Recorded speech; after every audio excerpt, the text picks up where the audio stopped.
The New York Knicks, a team that just last year made the Eastern Conference Finals, was fighting to make the big game, make the big dance. Instead, now are struggling in the Eastern Conference, which has been completely decimated by injuries, and are now the fourth seed in that same conference.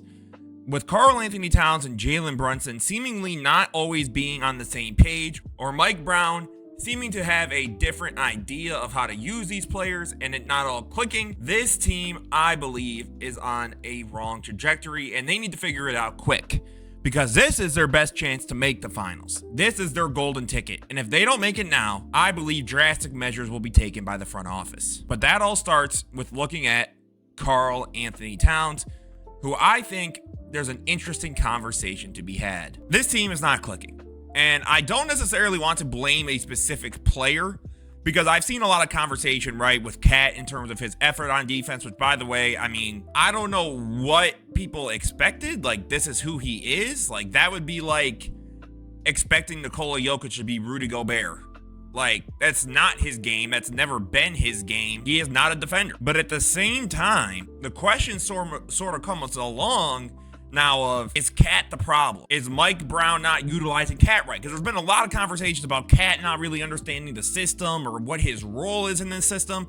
Now, some of that I think is on Cat. This dude's a 10-year vet, right? Like, he knows what he's doing. He knows what he's talking about and how he plays the game. So we don't got to waste our time acting as if Cat is just like some rookie who's trying to find his spot in the league. You know what you're supposed to be doing. But at the same time, there's an interesting story that the numbers tell, which is what this team looks like with just one of the two main stars on it. So what do the Knicks look like with just Brunson, and what do the Knicks look like with just Cat? The team is actually significantly better in comparison between the two when Cat is the one on the floor and there is no Jalen Brunson. And we actually saw this in the playoffs last year, right, against the Pacers, which was when Cat was the only one in and the offense and the defense just looked significantly better. A conversation might need to be had, because I do think we know what Cat's meant to be. He's meant to be a secondary playmaker, right? Your second option. But I don't understand the looks he's supposed to be getting, because if you look even at the clips I have playing here, a lot of them are him cutting and rolling, which is good, right? Like, that's a good way to utilize your big, right? One of the better offensive bigs in the game, on top of obviously being an elite shooter for his height. But I think at the same time, man, like, it's reached a point with Cat where it's like, what more can be expected of him, right? Like, he's meant to be the second option, but he's getting this problem as if he is the superstar, as if he is the guy of this team. But I think that the fit between him and Brunson has clearly come to a head because it's not working. So let's look at this from Jalen Brunson's point of view. I think with Jalen Brunson, a ceiling has been reached. And I don't want to put him in the same category as these players because I think he's significantly better than them. But this goes back to a conversation that was had a long time ago, which I believe was by Becky Hammon, which is with a short guard, unless you're Steph, right, who is the greatest shooter to ever play this game. The small guard first option to win a chip is just hard to ask for. And I think with this Brunson matchup, right, and the way that this team is composed, there's a reason, right, that in the playoffs they looked better when Brunson was off the floor in that Pacer series. There's a reason that the data is telling you, and by the way, similar sample sizes, that this team might be better when Brunson is off the floor defensively and offensively. I believe that when you look at the way Brunson plays, it's very Luka-esque, right? It's very, I have the ball and I will create for everybody else in the meantime. But the production is not matching that same level, not in terms of efficiency or points, right? He's almost averaging 30 a game. But when you only have 6 assists and you use the ball as much as Jalen Brunson does, I believe that this team is going to be in always a bit of a conundrum, because this fit just doesn't work. But the question really is, if you're Jalen Brunson, what can you do? Because if the ball goes out of your hands, right, who is then facilitating outside of Cat? But maybe that's what you need to happen. Maybe it's time for something to go a different direction, because this is not working.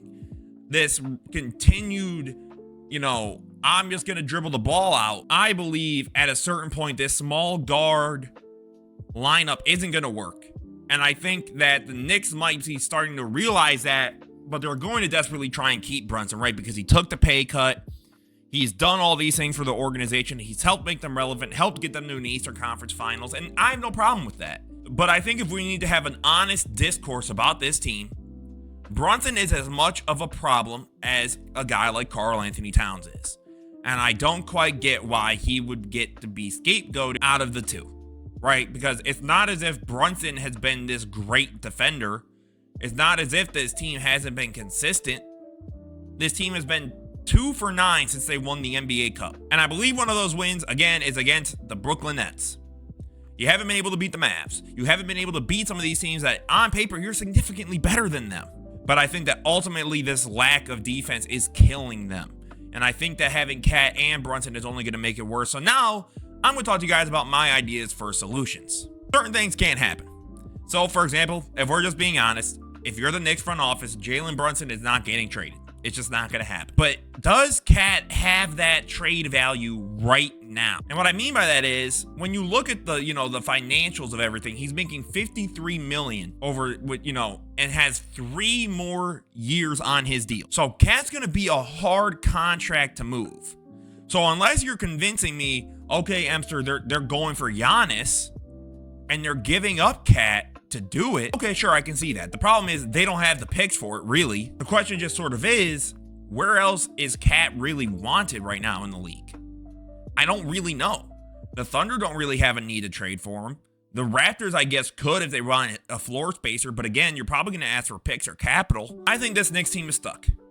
And I think part of the reason they're stuck is I do think they overpaid to get Mikal Bridges. So I think, unfortunately for them, this is the lineup you're stuck. Figure it out. I think this Knicks team, at times, right, when you look at the entire roster and the way they're set up and Mike Brown's coaching, they're not like the Mike Brown way is very Warriors based, right? So there should be a lot more, Cat with the ball, DHO options, sort of like the stuff we saw from Sabonis, or like the stuff we used to see and still see in Golden State with Draymond and Steph. But we don't really get that now.